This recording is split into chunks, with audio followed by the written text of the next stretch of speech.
And yeah, no one's going to hear this, so... Oh, okay. Yeah, yeah, that's true. And the home of the brave.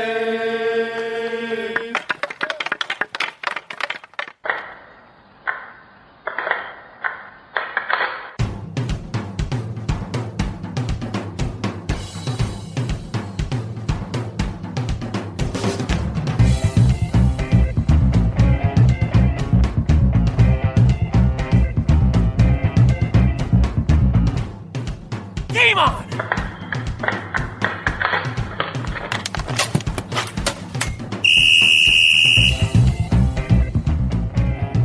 Welcome to episode 108 of the Hit the Deck podcast, where we talk deck hockey, street hockey, ball hockey. It's hockey in sneakers, and this week we have some hockey in sneakers to talk to you about.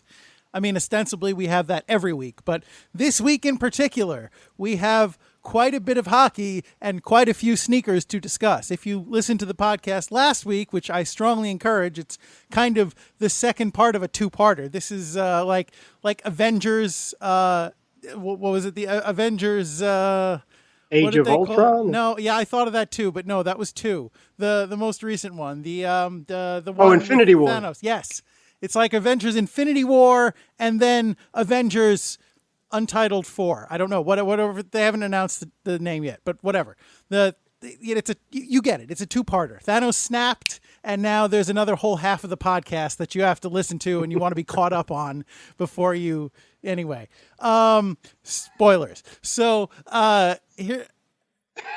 I don't even know where to go from here. I've completely lost the thread. All right. You know what? I'm going to jump into the starting lineup so you at least know who's talking to you with all this nonsense. And the eagle-eared listener, that's not a thing, eagle-eared. That's like, do eagles even have good hearing? I have no idea. I could have just insulted our listeners inadvertently. Anyway, the sharp-eared listener, I haven't even gotten into the starting lineup yet. What is wrong with me? The sharp-eared listener will note a guest, special addition to our starting lineup. And for tonight's starting lineup, in goal as ever, I am number 35, your American Rhino, Gary McComiskey, and of course, my valiant co-host. On defense, number 4, I'm James Sajazi, and back with us again, thank goodness. On defense, number 13, Kevin Frost. Great to have you back. Thanks for coming again, Kev. Kev, Thanks can I for call you having me Kev? again. I don't know. I'm awfully casual all of a sudden. Hey, thanks, Kev. You are the best, K-Fro. Always happy to have you there. Kev. I'm sorry. I'm so sorry. I've been called a lot worse. We want to have you back and keep our relationship good, so please. Welcome back, the big man. Thanks for having me back. Our pleasure. You're too good for this podcast. That's for sure. No question about that. I don't know about that. Nevertheless, we will soldier on. And Kevin, you know the drill by now. You were here last week. So good of you to come back. So as we did last week, we will put you on the shelf just ever so briefly and just, maybe have a little back and forth, have a little brief taste, little taste of what's going on for the podcast. But we'll get to that. James, how are you, sir? How have you been this past week? I'm alive, so I guess that's good. But the weather has been atrocious with the humidity and whatnot, so I'll just leave it at that. Keep this as a positive podcast. But how have you been? You know, it's funny you say that you're alive. I mean, that's not funny. That's a good thing. It's not like... Well, the joke's like, on me. But go ahead, yeah. James is alive. That's hilarious. No, I mean, funny in the, interesting of note sort of way. The reason I mention that is because the last couple of weeks after I have come home from playing hockey in this heat, I have texted my wife, Mrs. American Rhino, to say, she was not home, she was out, hence the text. I've texted her to say, I am not only home, but also alive. So, I guess great minds think alike, and so do we. Well, that's a victory in and on itself. To play hockey outside as a goalie with all that equipment and the heat beating down on you, the humidity has been unbearable for a long time, too. It's not even just like it's one day or two, but it's been weeks of this relentless humidity. And we've even had some horrible storms here in the New York area where we live. So, yeah, God bless you. Regardless of how you played or what the game's results were, you made it out alive. That's a huge, huge W every time. Yeah, actually, last week, I have to give a mask tip to Rob here. We played 2 games, and I was in goal. We play short games for those of you who may not be caught up on that. 6-minute periods, 3 6-minute periods, with very short intermissions in between. So after the second game, with it being close to 90 and, humid enough to think you were swimming, basically Rob came over to me. He saw I was not in great shape. He's like, I think you're done. I think you should call it a day. And somebody else hopped in net, Hollywood Dan Schwartz, in point of fact. And so I helped him get the gear on, and after a few minutes, he was like, man, respect to you guys for playing 2 games. He's like, we haven't even started yet, and I'm already dying in this stuff. Yeah, that's a great way to have everybody put in perspective what the goalies are all about. And that's why we love goalies so much, speaking on behalf of probably all hockey players and fans everywhere, how important the goalies really are. And they take it upon themselves, men, women, children who want to be a goalie. It's very expensive, and they take it upon themselves to buy the equipment. Their parents chip in and everything like that. And it's just, on top of everything else, it's the game starts and ends with your goalie. If you have a good goalie, you're going to have a good game. That's just the way it goes. If you have a goalie that's not that great, then you're going to have to pick up your defense and your offense to help them out every once in a while. But it's just really, you guys are special. You guys and girls are special. We love you all. We appreciate it. And I'm really happy that Dan was able to see for himself what it takes to be between the pipes. So that's really cool. I think every hockey player, it should be mandatory that we should try that, because anybody who rags on your goalie or throws him under the bus, you shouldn't be playing hockey. And credit to Dan. He did a pretty solid job in net. We were able to get him a W. Excellent. Very good. Yeah. And to your point about goalieing being very expensive, it normally is, but if you're fortunate enough to play for LaGrange Hockey, which we'll talk about a little later, then you don't have that burden. And so I would encourage you to stay tuned for later in the podcast to find out what they're all about and see how you can help. That's a little teaser for later in the podcast. You know what that is, James? That's the signal that it's time to get this podcast going. That's right. What that is. So, if you are amenable, I will hand the reins over to you and ask you, sir, if you would not mind, please telling us what is on deck for this podcast. Would be an honor, sir. Thank you so much. 2018 Summer Shootout Summary Part B. The commish is back. The Raleigh Street Hockey League's 2018 Summer Shootout Tournament was so big and successful, we needed Mr. Kevin Frost to return and finish up the happy recap. And Rebound Shot. An article written by Jay Gearin in the GardnerNews.com goes a bit behind the scenes of the first ever Under-20 USA Women's Deck Hockey team. And that's what's on deck. Thank you, James. You're welcome, sir. And thank you, Kevin, for coming back and joining us again. Now, before we get into the conversation proper, I just want to get any listeners up to speed who maybe didn't listen to the podcast yet last week or didn't pay attention to what we're doing this week. So if you heard the podcast, as I said earlier, part 1, essentially last week, then you know that we are talking about the RSHL, Raleigh Street Hockey League's Summer Shootout Tournament. And we have tournament organizer Kevin Frost here to talk to us about that tournament and talk us through that tournament. And last week, we went through the C division. So, one, if you didn't listen to that, listen to it. And if you haven't watched the C division, watch it on YouTube. We got links right here in the description and on our Facebook page. Or you can go to Raleigh Street Hockey League on YouTube and just, get it straight from the source. Like, tap that vein, just hot and fresh, right from where it comes from. So do that. And this week, we are going to be talking about the B and the A divisions, which is the real stuff right there. That's the primo premium hockey that we're talking about this week. So same conditions apply. If you haven't already, please pause the podcast and go watch the B and the A divisions of the Raleigh Street Hockey League. Again, links are in the description, so you can check that out. We will be discussing spoilers. We'll be talking about what happened in depth, in detail in the tournament. And as Kevin mentioned last week, nobody wants to watch a sporting event or a hockey game in particular that you know the outcome of. So pause the podcast now and go watch those things if you haven't already. The A division in particular is like half an hour. It's really quick. And as with last week, if you do not have time to watch now, but you want to finish the podcast, I will include a spoiler-free time in the description, so you'll know when we're finished talking spoilers about the tournament, so you can listen to the rest of the podcast if you're so inclined. But I encourage you to watch the tournament and listen to the whole thing because it's going to be worth it. All right, with all that being said, Kevin, I think it is time, if you do not mind, I think we're going to jump right into the B division, B as in Baker, B division of your Raleigh Street Hockey League tournament. Straight off was the first-seeded Whalers against the eighth-seeded Firebirds, and the Whalers wound up taking that one 4-0. The one thing I noticed that was very interesting was in the C division, at least in the playoffs, I don't think there was one penalty. I think they went the entire C division playoffs without a penalty.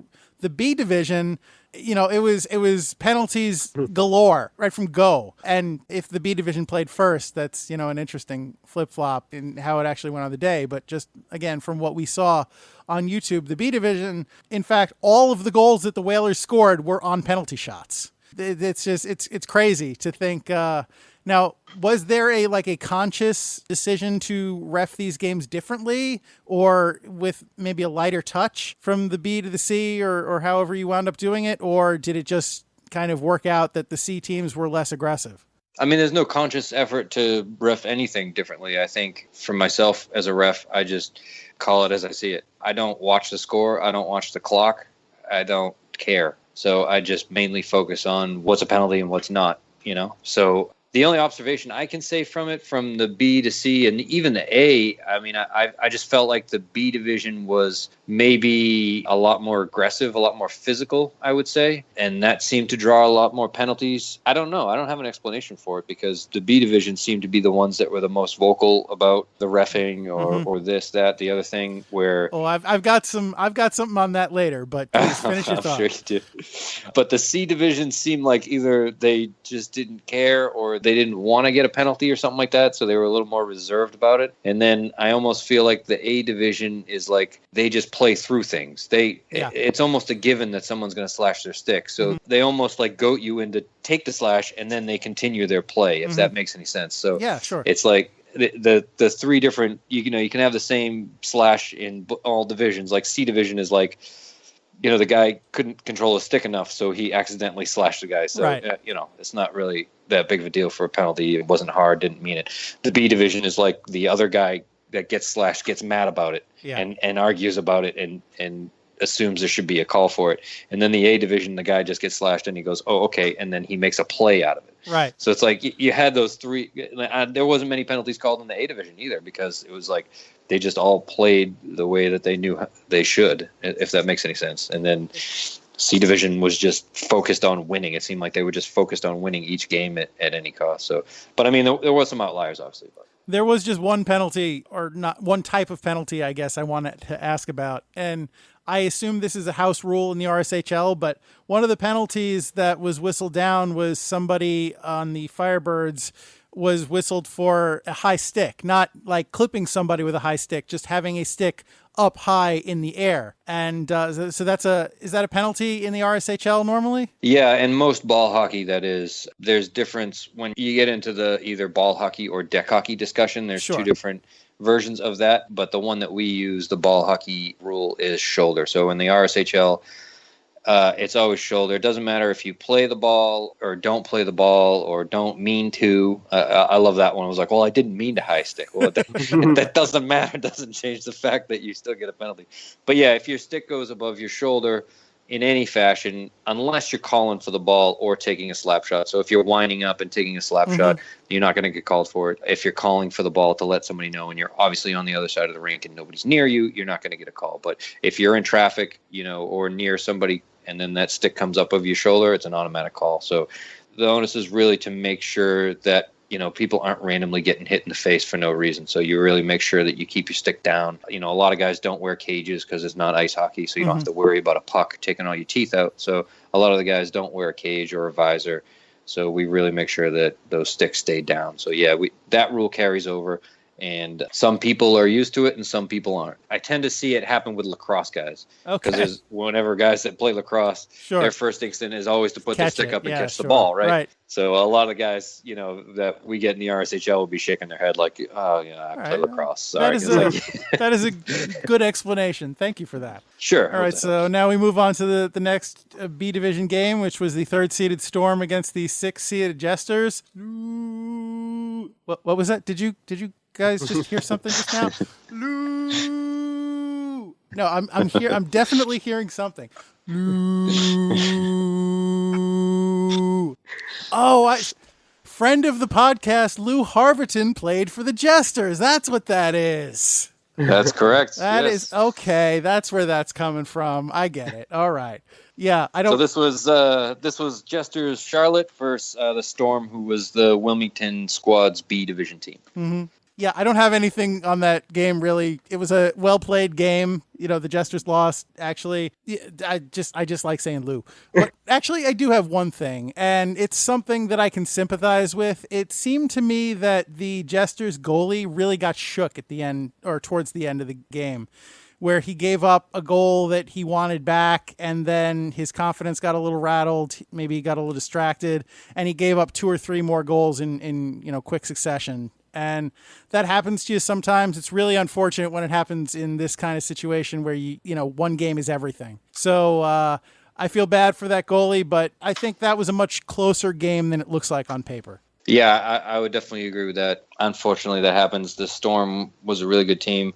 The Jesters were a really good team, and they had, during their round robin, they had a couple games where they were dominant. And there was some good points in that game that they were dominant too. So hats off to Lou. He makes a great team, and a lot of those guys are awesome. The whole team's awesome, I should say, not just a lot of those guys. I meant to say a lot of the guys from Charlotte are awesome, but a lot of the guys on the Jesters team are awesome. I thought they battled great. I was super proud of them, and Lou's always a fan favorite. Yeah, he's a good guy. Friend of the podcast. And good friend of the pod. Yes, and I think a similar thing, actually, with the goalie getting distracted and getting shook. A similar thing seemed to happen in the next game, which was the 2nd-seeded McKessels versus 7th-seeded NC United, where the McKessels won 6-1. But again, I think the goalie for the NC United gave up a penalty shot goal. And, a lot of times there's nothing you can do about that, but I think he didn't like the way he played it, maybe. And almost as soon as the puck was dropped to resume play, he gave up another one. That really, to me, that smacks of a goalie kicking himself for not saving the previous ball and missing the one that's in front of him. Yeah, and the goalie is our Facebook guy, Stan Gillen. So I know you can't see these people behind their mask, but that was our guy. Buck up, Stan. You did a great job. The NC United team was just that. We had a kind of a house team that we needed to put together last minute. So there was a guy from Wilmington that came, and we had a few guys from RSHL, and then Stan was nice enough to jump in and fill in as goalie. Unfortunately, they had one guy go down with a knee injury. So I think they were playing with 4 for that game specifically, unfortunately. And, injury happens, and it can certainly hurt your team a little bit. So this doesn't mean really apropos of nothing, but any idea why they were called the McKessels? Is that what is that?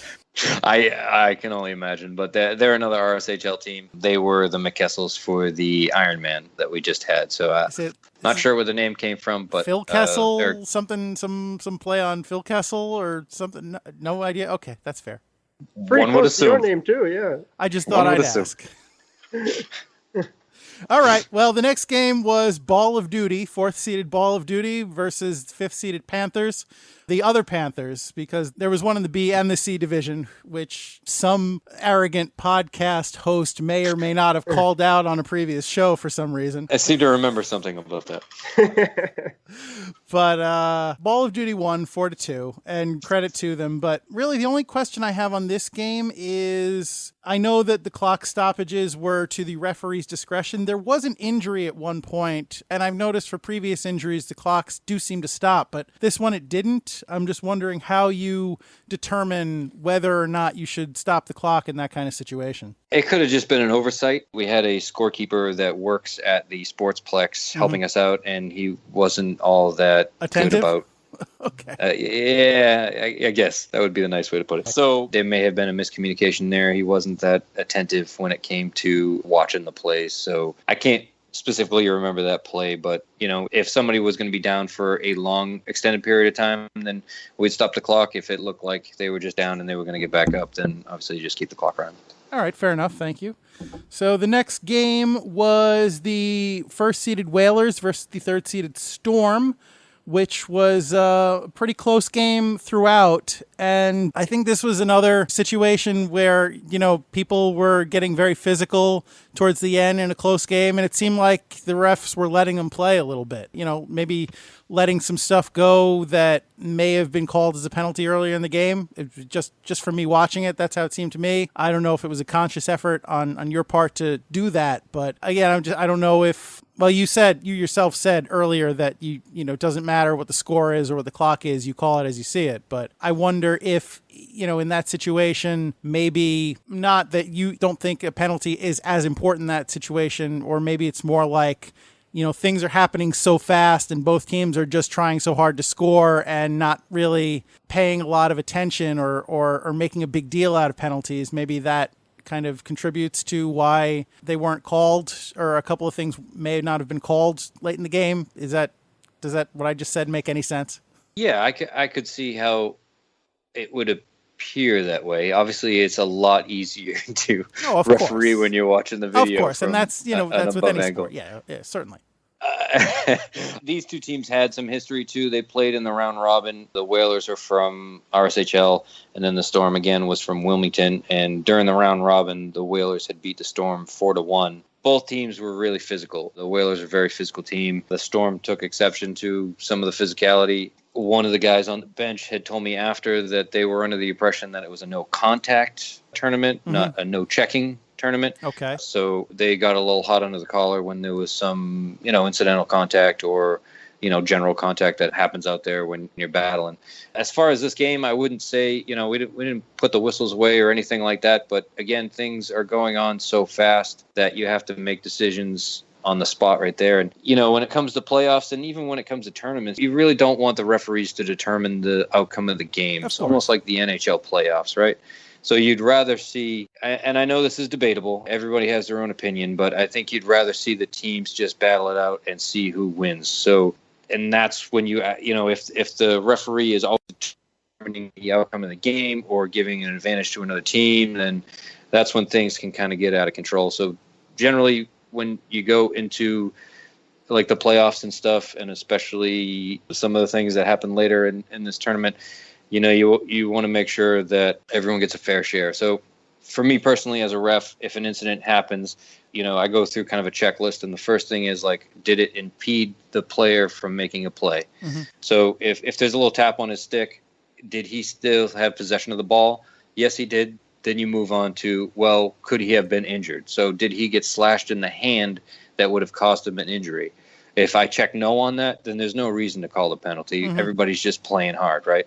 And everybody's interpretation of a slash can be different. So, again, did he lose possession of the ball? Was he able to take a shot? If he wasn't able to do these things, then you call a penalty. But, if he still had possession, if he could still take a shot, and there was no slash on the hands or something like that, so there was no injury, then you shouldn't really call it. You should just let them play and battle it out.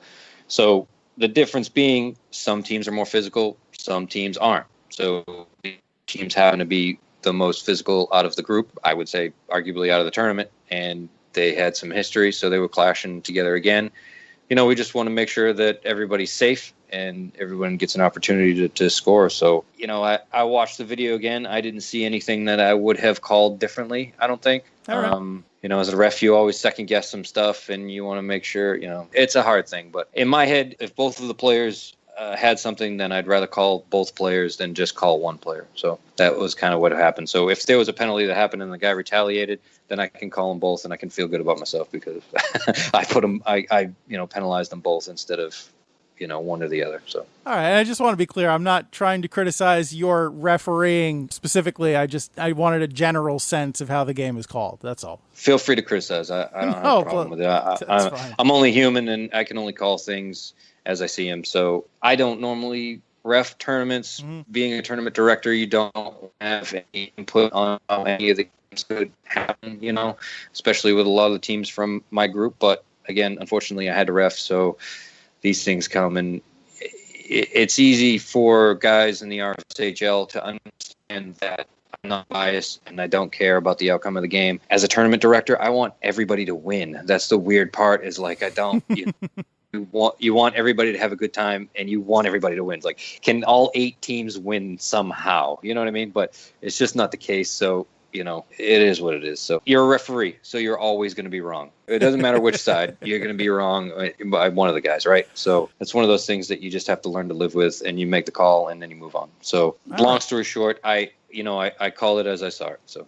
Well, I think one thing, if nothing else, one thing I think you did pretty well is stay out of the way. I noticed there was a number of plays where you were hopping over things and jumping out to the side to get away from the play. Or even I noticed there were a few points where you just decided to stand still and let the players go around you because that was the best option you had available to you. And I think... I don't think enough credit is given to referees for just staying out of the way because it's, I'm sure it's very difficult to do that while still keeping an eye on everything that's going on in the game. So I just wanted to give you, credit for being able to do that. I appreciate that. And, the funny part is I was talking to my wife after and I was like, you know what, the whole B division, I felt great. Like I felt like every time I moved, the ball would go around me or I'd duck and it would go, behind me. And I was like, sometimes you ref and you're just like, wow, this is great. Like I'm not impeding the play. And then sometimes you just can't get out of the way. Right. The ball will hit you no matter. And later in the tournament, when I would come in and help out, I felt like I was getting hit with the ball every single time. It didn't matter where I went. I would move the wrong way and impede the ball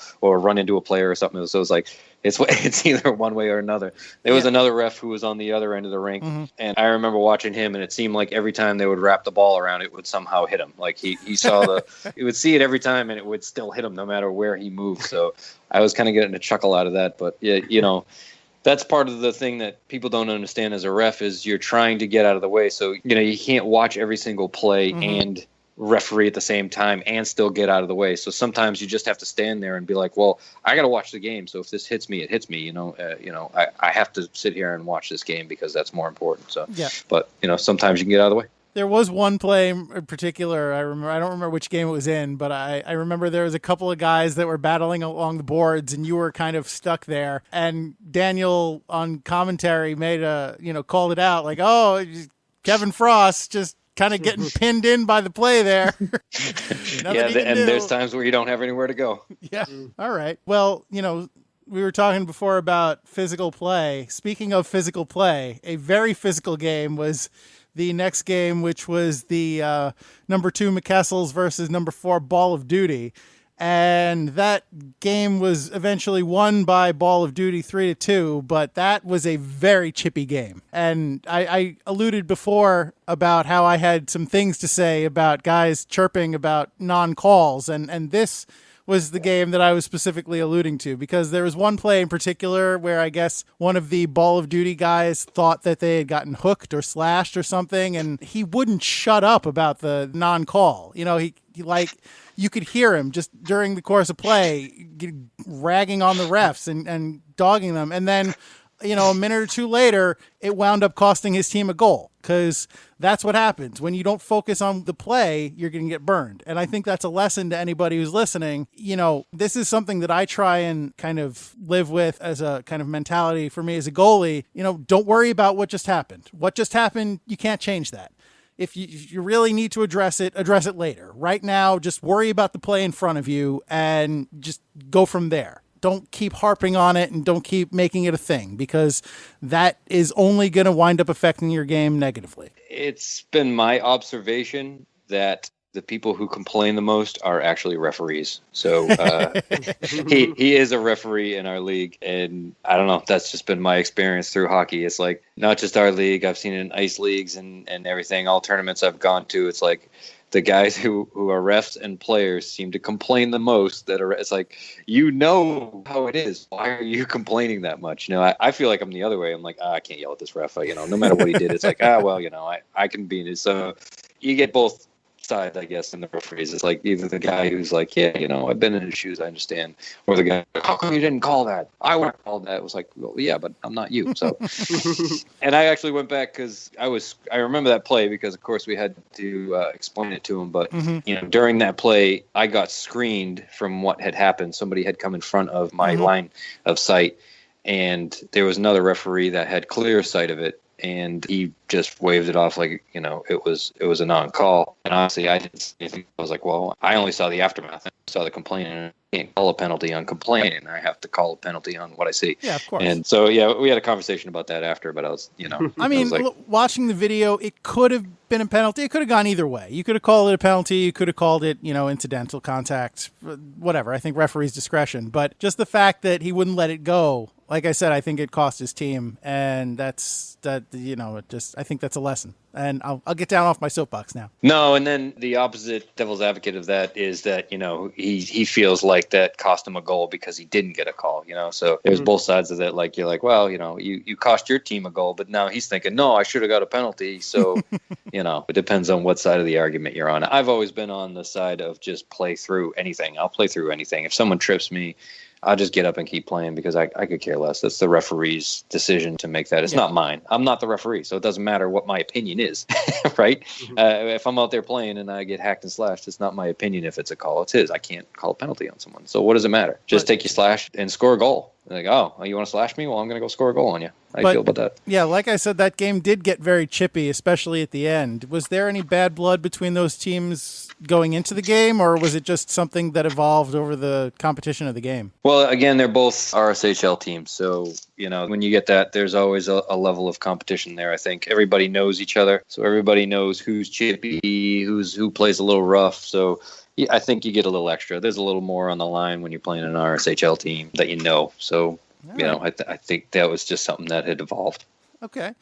And finally, the final, the third-seeded Storm versus the fourth-seeded Ball of Duty. And Ball of Duty wound up winning in overtime. Again, in overtime. And it's just, really, it was remarkable. Ball of Duty wound up coming back from being down a goal with 25 seconds left in the game. And then they wound up winning in overtime on dueling penalty shots. They sunk theirs, and the Storm failed on their attempt on really a great deke to get around the goalie, and the shooter just rang it off the post. And, that was their tournament. So it's an exciting way to end. You hate to see something like that end on penalty shots, but it was really, given what it was, it's an exciting finish. So both of those teams played really hard. Really a credit to both of those teams for how hard they played and for, how hard they battled. Although I will say, I didn't personally, just as a viewer, I didn't think either team seemed like very good sports. Fair enough. Good. Yeah, that kind of the breakdown of that game was the Storm scored quickly, like 45 seconds in, and then RSHL came back and tied somewhere around 9 minutes in. And then they scored 30 seconds later. So, this is an exciting game to watch if you haven't, but go back and watch this one. This was a fun one. And then I think the Storm tied it like 45 seconds later. Ball of Duty goes up again like 20 seconds later. So there was a lot of back and forth. Yeah. And then Storm tied it. So we had, multiple leads here that were kind of going back and forth. They got a penalty shot and they couldn't bury it. And then they got the lead with like less than 2 minutes left. And then absolute chaos. They pull the goalie and then Ball of Duty tie it with 25 seconds left to bring it to overtime. So, the drama on this game as it unfolded was absolute classic hockey, and that's why we all live for these type of games. Like these are the games that you remember forever, just back and forth battling, the lead going back and forth. And then, of course, it's got to go into OT because there's never enough time. So, and then, there's a controversial call for the end there. That's been one of the calls that's kept me up at night a few times, and there's quite a lot of discussion going around about it. But, you call what you call, and it is what it is. But the Ball of Duty ended up scoring on theirs, and then the Storm actually hit the post on their penalty shot. Yeah. So you can even see on the video you conferring with the other referee on, I guess, presumably what to call there, and how to dole out the punishments and what actually happened there at the end on that last set of penalty shots. So was it that you didn't get a clear view of it, or was it just that I saw it but I'm still not sure what I saw, so I want your opinion? I saw what I saw, and I wanted to confirm because of the weight of the game, and in the overtime I wanted to confirm with my other referee that what I saw was what I saw. So I didn't want to make a decision without confirming him, especially in a finals game in overtime. So I wanted to double check and make sure that I was making the correct call. So that's what that was. So yeah, if you haven't seen the play, if you haven't watched these games, again, watch the game. We're telling you these are really exciting games. Go watch them. Do it. We'll wait. I mean, we don't have to wait. They can just pause it, whatever. But yeah, the play in question was two guys kind of battling behind the net, and they both wound up going down. So I guess what was the ruling on that? They both tried to check each other or interfere with each other, or what was the penalty that was officially called on that? Ball of Duty had a trip, and then from the angle I was at, I thought that the Storm guy had tried to give a little extra to the guy for tripping him. Okay. So I was going to give a trip and a roughing call. There was some confusion about a stick getting lifted or something previous to that. The Storm thought that we were trying to call him for some sort of stick lift or something like that, but that was incorrect. It was the play that was happening. The temperature of that game was really hot, and with both guys going down at the same time, I was concerned about what could happen if the whistle wasn't blown. You know what I mean? So, yeah, of course. Again, there was a lot of cheapiness on both sides. RSHL guys just as much were playing a little past the line as well as Storm was. So it was one of those where you want to make sure that the game is still in control, from getting out of control. So not necessarily the outcome of the game. So I thought it was fair to give them both penalty shots, and let them decide it. I honestly didn't think it was one person or the other person was to blame in that situation. I thought they were both to blame. So there was a lot of that going on. There was a lot of maybe an infraction and then a retaliation, retaliation, whether it was called or not. So I thought they both deserved a penalty, and they both got their shot on it. And, it is what it is. I can't keep second guessing myself because it's over, but I just don't like being a referee and making those calls in overtime on a finals game, but I shouldn't have to make those calls in an overtime finals game either. So that is entirely fair, and that's a great explanation. Thank you for taking the time to give it. And I think anybody who watches that, well, maybe anybody except the teams that were playing, because they're biased, but I think anybody else who watches that can see it and agree with that line of reasoning. So Chris Young ended up being the Hagen Hockey MVP. He was the one who won the championship for him. He got the cup-winning shootout goal. So congrats to him. He was awesome that whole tournament. Not just that, he scored a bunch of goals. Kevin Ebner, who was the captain of Ball of Duty, was a close second. He was huge too, but unfortunately, you can only give it to one. There isn't actually a cup in this tournament, right? It's just shirts and bags and such? Correct. All yes. Right. Yeah, this cup winning is just a figure of speech. Did I say cup winning? Yes, you did. But that's all right. Oh. I think as hockey fans, we can all understand the concept of, a cup winning team. All right. So with that, let's go to the main event, the A division, the big boys, as it were. And there are only 4 teams in this division. So this went pretty quick, I guess, this particular set of playoff games. And the first game went so quick we didn't even see it. I guess due to what you had mentioned before with the games being scheduled tightly together and Daniel Wilson having to run around and change batteries and things. Unfortunately, we did not get video of the first semifinal game in this division, which was, for the record, the first-seeded Velvet Lions and the fourth-seeded Trump Monkeys. And the Velvet Lions wound up winning that first game 1-0. I would have liked to see that game, if only because the very, very brief snippets, the very brief glimpses I caught of the Trump Monkeys from like coming onto the deck after, a previous game ended, I really would have liked to see their uniforms, because those were some pretty, star-spangled, interesting-looking uniforms that I didn't get a good enough look at. So I hope that there's, a picture or video of them somewhere on the wide internet that I can check out. Yeah, I believe they took a team picture and posted it on Twitter or something to that effect. So maybe you can see it there. Maybe it was Instagram. I'm not sure. But yeah, the Trump Monkeys are a team out of Atlanta. The group out there is called MASHA. I believe it's Metro Atlanta Street Hockey Association. Okay. And they've been around for a long time, probably if not as long as the RSHL has, and they've been a big part of Atlanta and their group. And they have really high-end players. I believe Chris Haynes was on the U.S. ball hockey team when they went out 2 years ago. He was from Atlanta. I'm not sure if he was on this coming team, but very high-end players in Atlanta.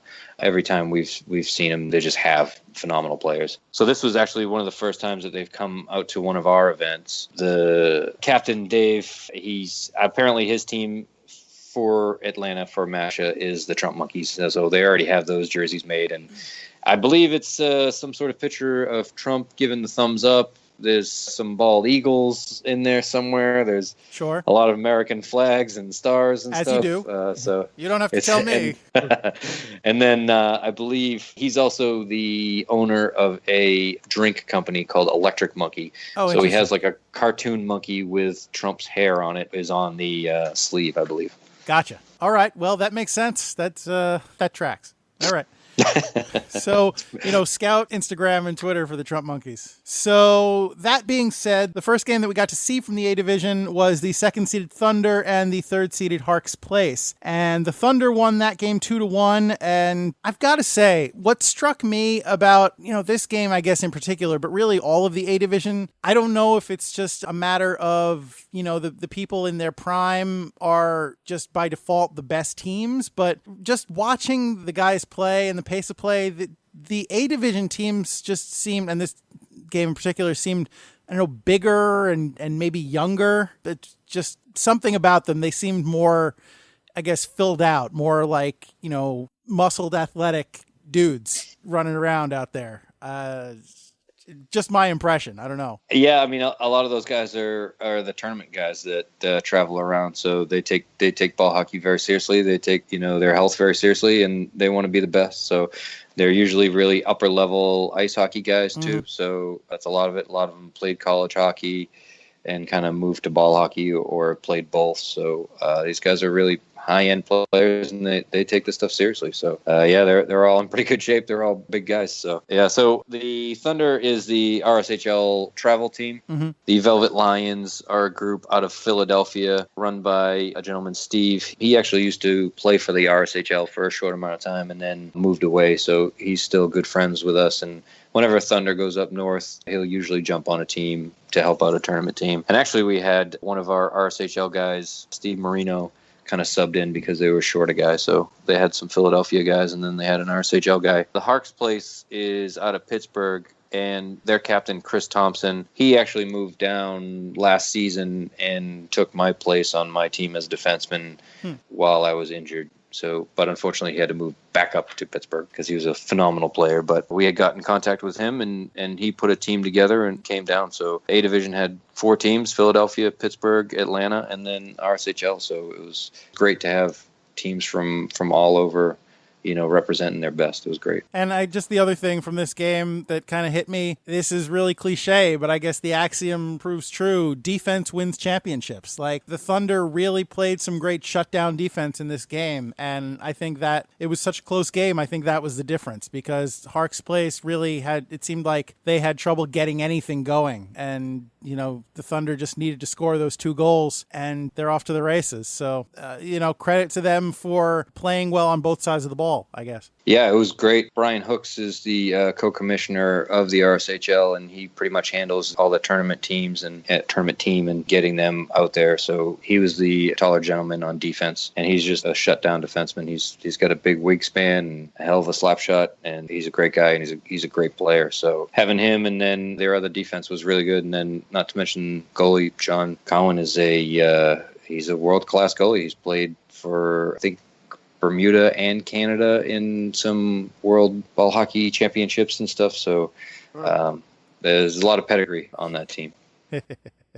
Well, I have words about him later. But okay, so yeah, and I think the other thing with that game, if I'm remembering, I believe both goals that the Thunder scored were on turnovers. So, again, if both teams played really solidly, played very well, and it was just, taking advantage of one or two mistakes, that at that level it can change that quickly. So, credit to both of those teams. And then the final was the first-seeded Velvet Lions taking on the second-seeded Thunder, which ended again in overtime. We had 3 overtime games in the playoffs across the 3 divisions, and they were all in the finals. And the Thunders wound up winning 2-1 in that game. The Velvet Lions, I know that you mentioned that they were the team that only brought 4 players, I guess, due to injury. So was that all it was? They had a player drop out or was injured and couldn't play in the tournament, so they just went ahead with 4 players? Yeah, that's what happened, unfortunately. And the funny part is the gentleman that I told you about, Steve Marino from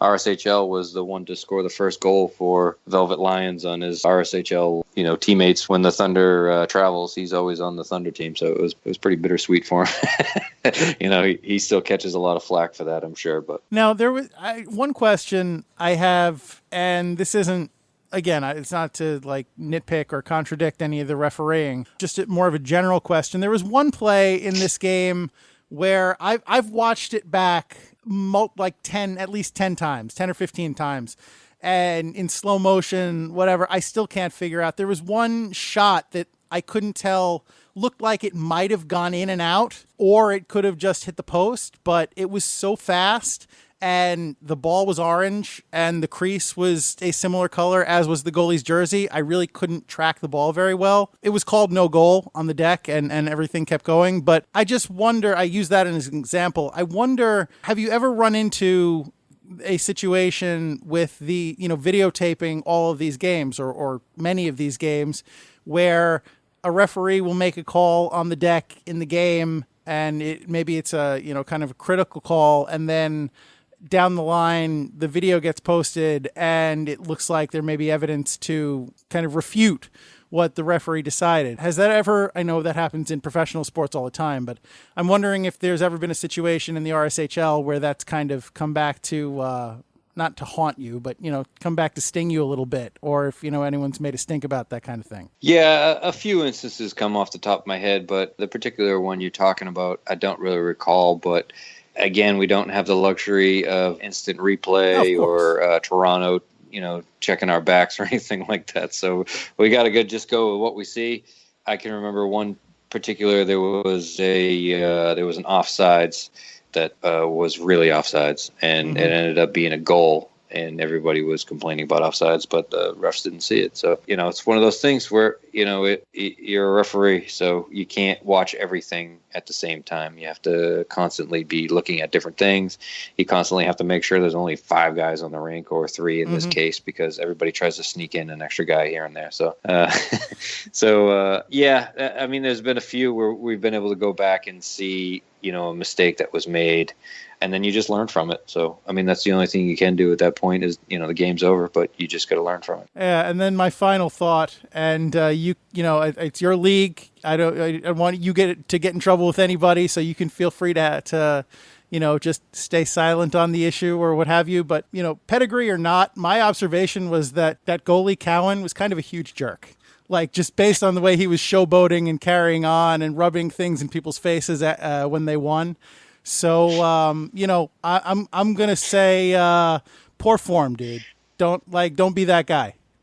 Just don't. You don't have to be a jerk. You won. You've proven your team is great, and you've proven your dominance and superiority or whatever. Just, be happy with the win. Don't be a jerk. All right. And I'm fine to move on from there. So that's the recap. Plead the fifth. Yeah, fair enough. And I totally respect that. So the A Division Hagen Hockey MVP was Justin Ververito from the Thunder. He scored the championship winning goal, too, in 15 seconds left in overtime or something like that. Yep. It was insane to watch. He got like a little bit of a rebound, and the defenseman overcommitted a little bit on him, and he wrapped around and scored that goal and just sniped it. He's a phenomenal player in our league. He's always the top goal scorer. He's a great guy, and he's a phenomenal hockey player. So he definitely earned the Hagen Hockey MVP hands down. All right, good on him, man. Good on everybody. It was a really well played tournament all around by all the teams, and it was a blast to watch. So again, please go and check out these tournament games if you haven't already. The links are right there in the description, and you can watch them if you haven't already. I mean, do, but if you haven't already, just watch them. So, James, that's going to wrap up our coverage of the tournament games. Based on all that we were just talking about, do you have anything to jump in with? Any questions or any observations that you'd like to add? Just congratulations, Kevin. Excellent job. It looked great. Congratulations to Daniel Wilson, too, for the excellent job that he did. And I'm glad that people all had fun. Relatively, most of the guys stayed healthy, which is important too. And just really, I'm so impressed by the way you pulled it all off. 20 teams, 12 hours of hockey in one place. Phenomenal job. So anybody listening out there, this is how you run a tournament. So well done, Kevin. Well, thank you so much. I appreciate it. But, I have a lot of help. My wife is huge in helping me out. All these captains are huge in helping me out and putting the teams together. They have to deal with me emailing them and texting them every, 3 days and being like, do you have a team yet? Do you have a team yet? Are you in? You know what I mean? So, and then my refs and then the scorekeepers that keep this stuff going. So it's not me. It's a great community, and we all do this so we can all get together and have fun and play some ball hockey. And that's what it is at the end of the day, is you just want to, you want a place to play and a venue to be able to do this at. We do this all year round, playing ball hockey. So you want to play against other guys. So somebody's got to step up and put tournaments together so you can do this stuff. So I believe, at the end of the day, I believe this was the largest ball hockey tournament in North Carolina that I'm aware of. So I don't know of any of them that have been bigger or come even close in North Carolina. So we could put that little feather in our hat. And then the Lagrange Ball Hockey Group has a youth league that they're doing, and it's 100% free. It comes out of Glenn's pocket. He takes care of all of them. So anybody that's out there that wants to play hockey, that's a kid, they can come, they can play. And the parents don't have to worry about spending a fortune on it. So one of the great things I think about it is we took up a donation for all the kids. So we must have had like 2 huge boxes full of just kids gear, used kids gear that everybody from all these different groups came in and donated. Some of them were even donating cash to them to make sure that all this stuff's taken care of. And that's what it's all about. We all got together and we were able to get a bunch of gear for the kids, some money, and, hopefully there's a next generation of ball hockey that comes behind us, or, maybe one of 2 NHL players that come out of Lagrange because of it. You never know, but that's what it's all about. So there was a big basketball tournament going on at the same time, and that's what all the noise was that was going in the background. But yeah, a lot of the kids were coming over and they were getting exposed to ball hockey for the first time. We had a bunch of kids stick handling around and learning from taking passes with all the guys that were hanging out. So, I mean, that was the best part of the whole tournament, was being able to help Lagrange, seeing some kids that being introduced to ball hockey, meeting all these great teams and great groups and great people from all around the area. So in that aspect, all the games aside, it was a huge success. And I hope we can do it again, and we can keep doing it. We can keep growing it. I had a couple other groups that were interested that just couldn't get a team in time, So I hope to grow it. There's not much out here in North Carolina as far as ball hockey tournaments. So, you just gotta get your hands dirty and do it yourself sometimes. So that's great.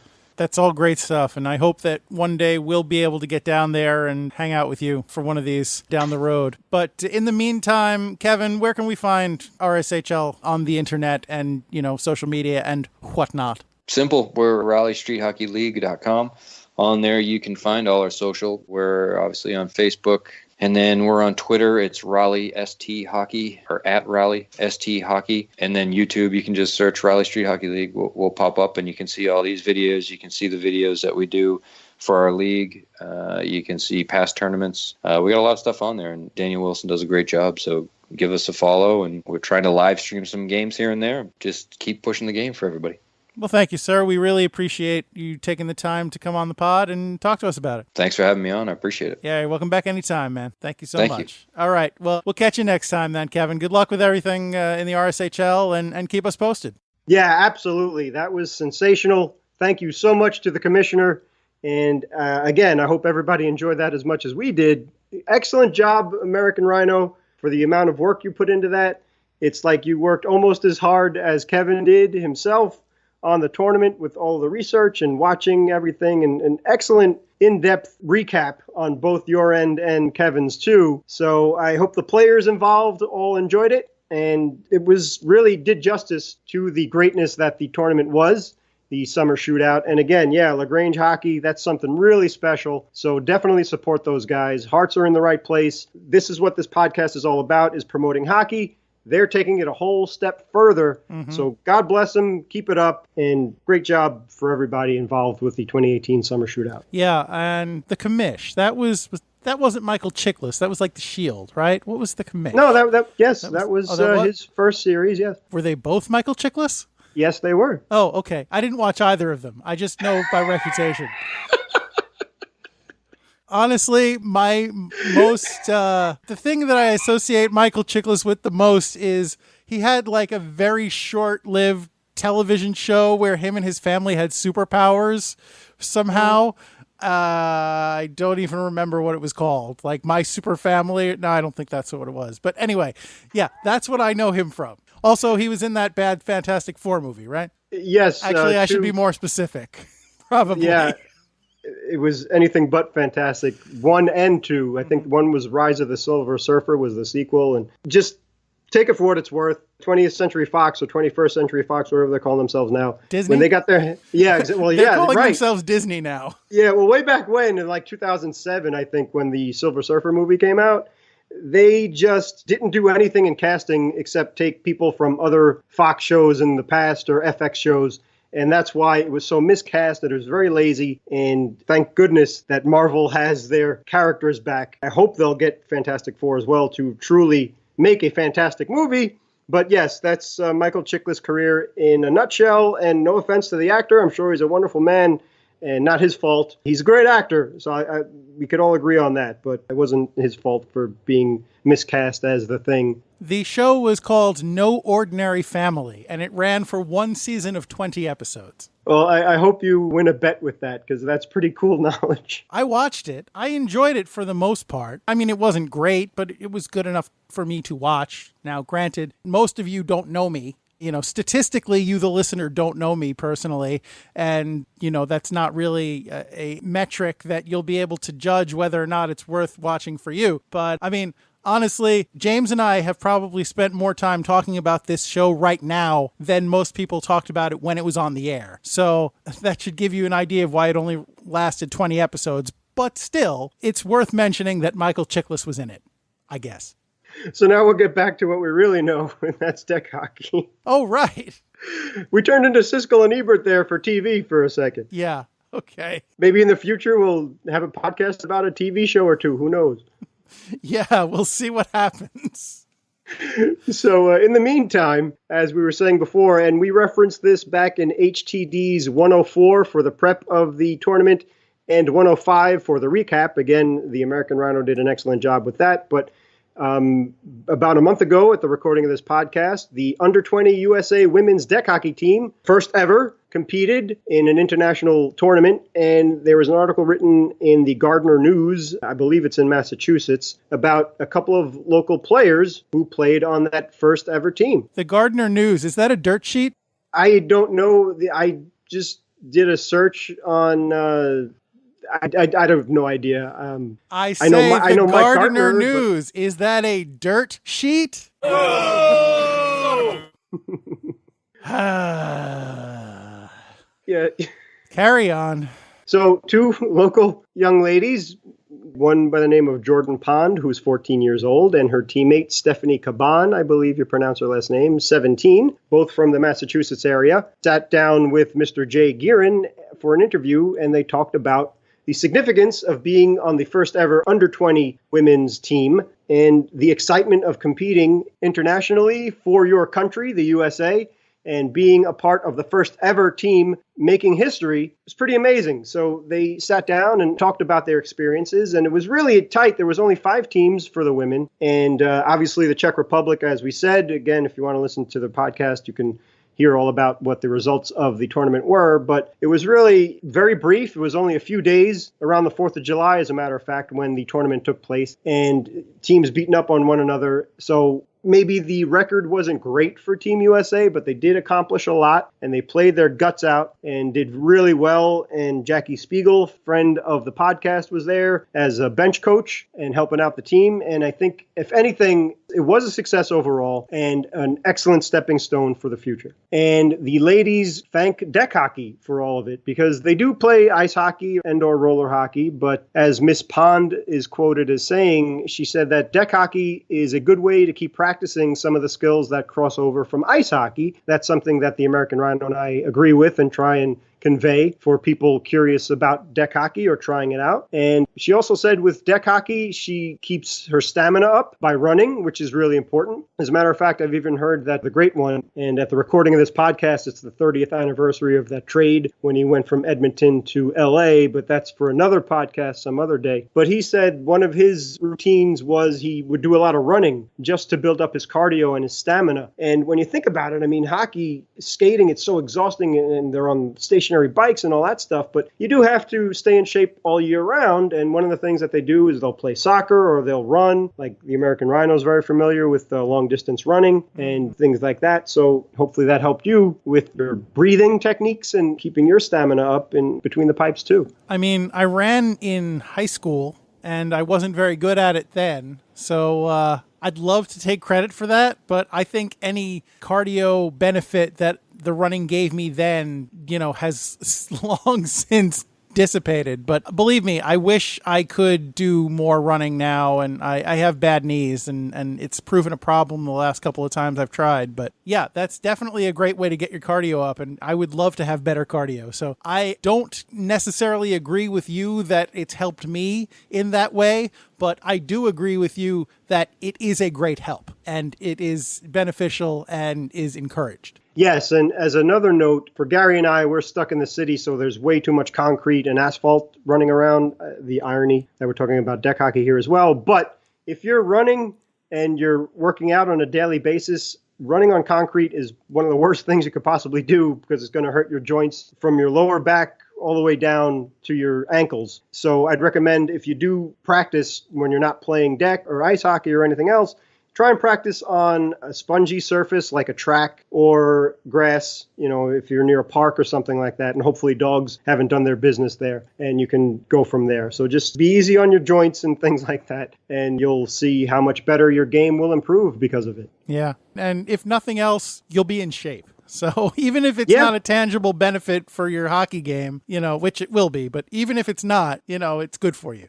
By cracky, it's good for you. Just like your green vegetables and your milk and your vitamins. Vitamin, yeah. Eat your vitamins and say your prayers, brother. There you go.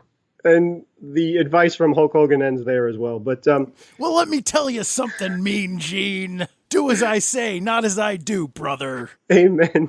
Amen to that. Don't get caught on camera saying terrible things, dude. Yeah, even though that's illegal in and on itself, but still good advice there. Anyhow, so Miss Pond and Caban, also their teammates, Pond is 14, Caban is 17. Their teammates ranged in age from 13 to 20, and basically were in the same area, being from Massachusetts, New Hampshire, Pennsylvania, and New Jersey, competing for the World Juniors about a month ago or so in the Czech Republic. I'll say this about Pond and Caban: they are real Americans. That's right. Very well said. I don't know if they have your awesome pads, though, the American flag pads, which are just the most beautiful things I've ever seen. But yes, they are big time true Americans, as the song goes. But just to give you an idea of how hard it was to make this team, and Lord knows how many deck hockey players there are around this great country of ours too. So that's pretty incredible. And both of the ladies, they started out very young ages playing hockey. Pond said she began playing ice hockey at the age of 3 and then deck hockey when she was 4. I guess you got to skate before you can run? I guess. Yeah, God bless. I mean, maybe she just loves a challenge and decided to get the hard play out of the way first, and then everything else would be easy. Yeah, well, there is something to be said for that. It's like when you're on deck in baseball and you've got a donut around your bat and you're swinging a heavier bat. So by the time you're in there, it feels easier. I guess maybe the same principle applies for ice hockey and deck hockey. Yeah, sure. And again, if you are playing ice hockey, if you're on an ice hockey team, and during the off season, if you're living in an area where there are 4 seasons, that's a great way to practice by playing deck hockey. You could still do your stick handling, you could get your cardio up, your passing, and doing all that stuff. And especially it's a little bit more difficult if you're used to a puck on ice by trying to stick handle with a ball on concrete, because that thing's going to bounce around. And God bless Milek for the great job that they've done to come up with a ball that pretty much stays on the ground proper, and you can play the game and have fun that way without getting frustrated, like as if it was a tennis ball, for example. So again, that's eye-hand coordination and all that great stuff, and you can do it all year round, which is the benefit of it. And Jordan Caban, actually, this was her second trip to international play in the Czech Republic, but the first time again with the under 20 women, which is pretty amazing. And I believe in the game against Slovakia, Caban was awarded the USA Player of the Game. So that's pretty cool in that, where it just goes to show you that a lot of hard work will pay off. And she also says that Ms. Caban also credits deck hockey for learning the game and enjoying it and really excelling. So to play internationally, especially far away in the Czech Republic for an intense few days and staying toe-to-toe with elite talent, obviously Canada and the Czech Republic themselves, they made sure that they had the home deck advantage and definitely took advantage of that. And Team USA even managed to score a goal against them, which was an accomplishment because I believe they shut out all the other teams that they played. So that's a nice little feather in the cap of the USA ladies. I got something deep inside of me. Courage is the thing that keeps us free. Did she say that? That might have been someone else. It may be, but it's a great motto and definitely something to live by. Words to live by, yes. Great axiom. Couldn't have said it better myself. And finishing this up, Rick LaPerriere, who is the executive director of the American Street Hockey Institute and president of Milek, he said this was the first time that we were able to put a youth under 20 team together for the ladies, and they were very excited and pleased about how they performed and how they conducted themselves, unlike the Czech Republic team, which again, you can listen to HTD 105 for that. And they were a very young team and they did very well. And he says nothing but good things about them. They're all good kids on and off the rink, which is really important. And to gel that quickly as a team, obviously they needed to do that. And you need to be good people to do that and be a good teammate and all that. And it was a big stage and they're looking forward to competing in the future. So definitely a great way to start off some new USA dominance in the world of hockey. Yeah, they're good kids. They feel strong about right and wrong, and they don't take trouble for very long. Last minute remaining in the podcast. Get the hook! All right, I'm done. Okay. Anyway, thank you, Pops, for being the voice of the podcast. Thank you so much, Kevin, for being on the podcast again and spending so much time with us and taking the time to break down your great tournament. Thank you to Daniel Wilson from the RSHL for doing the play-by-play on all those games and for uploading them for our viewing pleasure. Thank you to the LIQ for sound effects, Anthony Sajazi for music contributed to the podcast. Thank you to you specifically for listening to this podcast and sticking with us. We really appreciate it. If you appreciate us and, in whatever way you do, we would love it if you'd consider subscribing to the podcast. We would love it if you would subscribe on YouTube because that helps us out a lot. And we would super love it if you would consider leaving us a review in iTunes. That would help the most of all. Out of all the ways that you can help, that one is the tops, baby. So if you would consider doing all of those things, we would deeply, deeply appreciate it. If you would like to talk to us, if you'd like to get in touch with us in some way, so many ways you can do that. You can email us at hitthedeck, DEK, hitthedeck@gmail.com. You can tweet at us at hitthedeckpod, and you can get us on Instagram and Facebook at Hit the Deck. And you can, of course, comment on YouTube if you are so inclined, or you can send a carrier pigeon or smoke signals, and I wouldn't hold your breath on those things, but you can try, right? You can try. You can find us out on the deck wherever we happen to be playing. You can stalk us. You can leave notes on James's car, like mysterious, like who, what, I don't, what's happening. So many ways you can express your opinion to us. Most of them legal. So please do that. And I think I've exhausted all the things that I can think of to say. James, do you have anything you'd like to add? Yeah, again, pick up all your deck gear at Hagen Hockey and All Black Hockey Sticks. Yep. Looking for places to play deck? Check out the Columbus Deck Hockey Association, Charlotte Street Hockey, and the Raleigh Street Hockey League. Of course, our own LIQ. Donate to LaGrange Hockey, and we appreciate you listening, so thank you very much. Yeah, and if you can't listen to this podcast on Podbean, if it's down, if you're not able to get it via that method, there are allegedly other ways of getting it, even when that doesn't work. But by all means, let us know, because we don't get any kind of notification when that happens. And the only way we find out is through listeners like you. So if you need your Hit the Deck fix and you can't get it, let us know and we will facilitate that for you. So all that being said, we would, of course, like to leave you with this sentiment. Whether you are out there on the deck playing in a hard-fought tournament for fame and glory, or whether you're just messing around out in the street where you live. It's a kind of a show tunes reference. I don't know. It wasn't even really worth it. I don't know why I went there. I'm sorry. Anyway, whether you are representing your country as a youth overseas for the first time, being a trailblazer, or whether you're battling against the forces of evil, brother. Regardless of what you happen to be doing, say your prayers, take your vitamins, and always remember, it's deck hockey. Don't be that guy. Thanks, everybody. I'm trying to remember what the company name was. I don't want to misspell it. Sure. Yeah, Jesus. You were sponsored by Jesus? That's a pretty hard sponsorship to get, I would think.